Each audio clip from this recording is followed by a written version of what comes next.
Autism இருக்க குழந்தைங்க நிறைய பேருக்கு வந்து ஐ கான்டாக்ட் வந்து எப்போவுமே டிஸ்டர்ப்டாக இருக்கும். அதாவது நீங்கள் பேசும்போதோ இல்லை நீங்கள் அவங்கள கூப்பிடும்போதோ அவங்க உங்கள் முகத்தை பார்க்க மாட்டாங்க. ஸோ அப்படி இருந்தாவே வந்துட்டு ஆட்டிஸ்டிக் ஃபீச்சர்ஸ்க்கான சான்சஸ் இருக்குது அப்படிங்கிறது தான் வந்து நம்மளோட டயக்னோசிஸோட ஃபஸ்ட்டு சிம்டமும் கூட. சரி, இந்த ஐ கான்டாக்டை எப்படி இம்ப்ரூவ் பண்ணலாம்? வீட்டில் நாங்கள் என்ன பண்ணால் ஐ கான்டாக்ட் இம்ப்ரூவ் ஆகும் அப்படின்னு கேட்குற பேரண்ட்ஸ் நிறைய பேர் இருக்காங்க. அவங்களுக்கு ஃபஸ்ட் அண்ட் ஃபோர்மோஸ்ட் ஃபஸ்ட்டு சொல்கிற அட்வைஸ் என்ன அப்படின்னு பார்த்தீங்கன்னா வந்துட்டு, உங்கள் குழந்தைங்களுக்கு நீங்கள் ஸ்க்ரீனோ கேஜெட்ஸோ, அதாவது கொக்கோமெலன் ரைம்ஸ் அந்த மாதிரி ஏதோ ஒரு ரைம்ஸ், டிவி, ஃபோன் அந்த மாதிரி என்ன காமிச்சாலுமே அதை வந்து கம்ப்ளீட்டாக 0% ஸ்டாப் பண்ணிடுங்க, கம்ப்ளீட்டாக ஸ்டாப் பண்ணிடுங்க அப்படின்னு சொல்லிடுவோம். ஒரு 5 மினிட்ஸ் 10 மினிட்ஸ் கூட கொடுக்காதீங்க. நம்பர் டூ, இவங்க நிறைய பேருக்கு வந்துட்டு ஏதாவது ஒரு பர்டிகுலர் ஆப்ஜெக்டை வந்து ஸ்பின் பண்ணிக்கிட்டே இருக்குது. அப்படி இல்லைன்னா கார், பைக், பஸ் அந்த மாதிரி ஏதாவது ஒரு டாய் வச்சுக்கிட்டு அதோட வீலை சுற்றி பார்த்துக்கிட்டே இருப்பாங்க, இல்லை அந்த டாயோடையே எப்போவுமே விளையாடிட்டே இருப்பாங்க. ஸோ அந்த மாதிரி எதுவும் இருந்தாலுமே அந்த டாயோ இல்லாட்டி அந்த ஆப்ஜெக்டையோ அவங்க கிட்ட போகாத அளவுக்கு அவங்க கிட்ட இருந்து எடுத்து மாற்றி வச்சிட சொல்லுவோம்.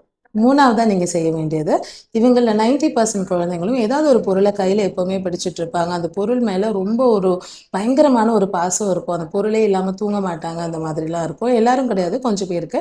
அந்த மாதிரி இருந்தால் அந்த பொருளுமே வந்துட்டு கொஞ்சம் முடிஞ்ச அளவுக்கு அவங்க கையிலேருந்து எடுத்து, ரொம்ப கஷ்டம், பட் முடிஞ்ச அளவுக்கு அதை அவங்க கிட்டேருந்து எடுத்துட்டு அவங்கள தனியாக அந்த பொருள் இல்லாமல் உங்ககிட்ட அவங்களோட அட்டென்ஷன் வர மாதிரி நடந்துக்கிறதுக்கு சொல்லுவோம்.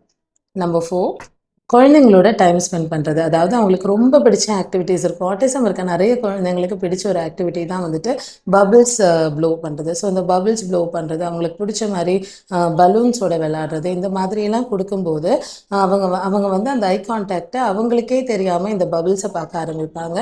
அப்புறம் இந்த பபிள்ஸ் எங்கேருந்து வருது, யார் வந்து அதை ஊதுறாங்க அப்படிங்கிற மாதிரி உங்களையும் பார்க்க ஆரம்பிப்பாங்க. நம்பர் 5, இதுதான் ரொம்ப ரொம்ப இம்பார்ட்டன்ட். உங்கள் குழந்தையோட டைம் ஸ்பெண்ட் பண்ணுறது.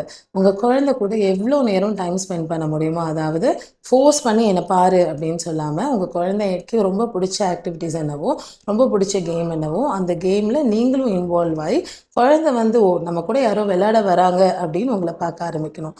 இந்த 5 டிப்ஸை நீங்கள் ஃபாலோ பண்ணிட்டீங்க அப்படின்னாவே உங்கள் குழந்தையோட ஐ கான்டாக்டை ஓரளவுக்காவது இம்ப்ரூவ் பண்ண முடியும். இது பண்ணாமல் நீங்கள் எவ்வளோ நாள் தெரப்பி பண்ணாலுமே ஐ கான்டாக்ட் ஃபுல்லாக வராது.